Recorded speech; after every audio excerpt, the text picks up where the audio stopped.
Israel पर हुतियों का आतंक लगातार बढ़ता जा रहा है। अब यमन के हुती लड़ाके सीधे इजरायल पर हमले को उतारू हैं। हुती विद्रोहियों और इजरायल के बीच तनाव बीते कुछ दिनों में काफी ज्यादा बढ़ गया। दरअसल इसके पीछे की वजह है हुतियों की ओर से हो रहे मिसाइल हमले, जिसकी चपेट में अब राजधानी तेल अवीव तक आ गया है।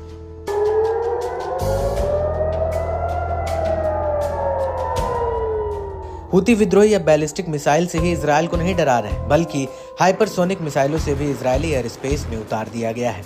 बीते दिनों हुतियों ने सतह से सतह पर मार करने वाली पैलेस्टीन 2 मिसाइल से हमला किया। हुती विद्रोहियों ने दावा किया कि अब उसके हमले के सामने आयरन डोम की भी एक नहीं चलती है। लड़ाकों के हमले अब इजरायली शहरों के अंदर जबरदस्त तबाही मचा रहे हैं। इजरायली बलों ने भी माना है कि हुतियों की ओर से लॉन्च हुई hypersonic missile Israeli air defence को भेदते हुए तेल अवीव में गिरी। हुती विद्रोहियों ने दावा किया कि इससे इजरायल में बड़े स्तर पर नुकसान हुआ है, मगर इजरायल ने फिलहाल इस पर चुप्पी साध रखी है। इस मिसाइल हमले ने इजरायल के आयरन डोम पर ही सवाल खड़े कर दिए। इस बीच हुती नेता अब्दुल मलिक अल हौथी ने यमनी लड़ाकों की तारीफों में कसीदे पढ़े हैं। अल हौथी ने इजरायली ठिकानों पर हाइपरसोनिक मिसाइल से हमले को एक महत्वपूर्ण उपलब्धि बताया है। साथ ही कहा कि इसे दुश्मन हैरान है। यमन का सुपरसोनिक मिसाइल अभियान, जिसने दुश्मन के सिस्टम को भेद दिया, एक महान और बहुत बड़ी जीत है। इजरायल और अमेरिका इसके बारे में जानते हैं। हाइपरसोनिक मिसाइलों की फायरिंग से इजरायल और अमेरिका को गहरी चोट पहुंची है। यमनी मोर्चे पर ऑपरेशन की गति से इजरायल हैरान है। इजरायल पहले दावा कर रहा था कि सब उसके पक्ष में है, मगर हुतियों के हमले से इजरायल सन्न रह गया। इजरायल हमारा सामना करने में सक्षम नहीं है।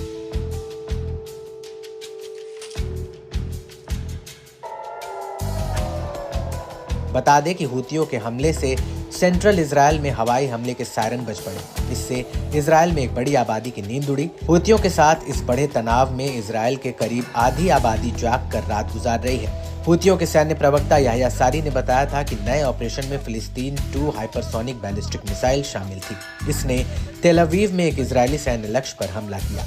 ये एक हफ्ते में चौथी बार था जब यमन से हुए हवाई हमले से इजरायल में हड़कंप मच गया।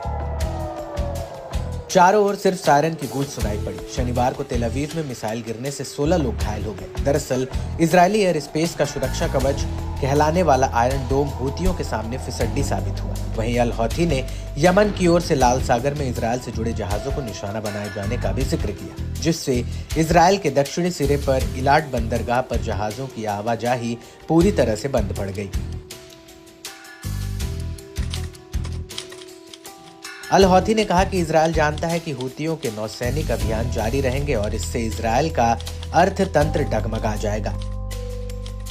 इजरायल ने माना है कि वो यमन की चुनौती का सामना करने में सक्षम नहीं है। इजरायली मीडिया और अधिकारियों ने हार मान ली है।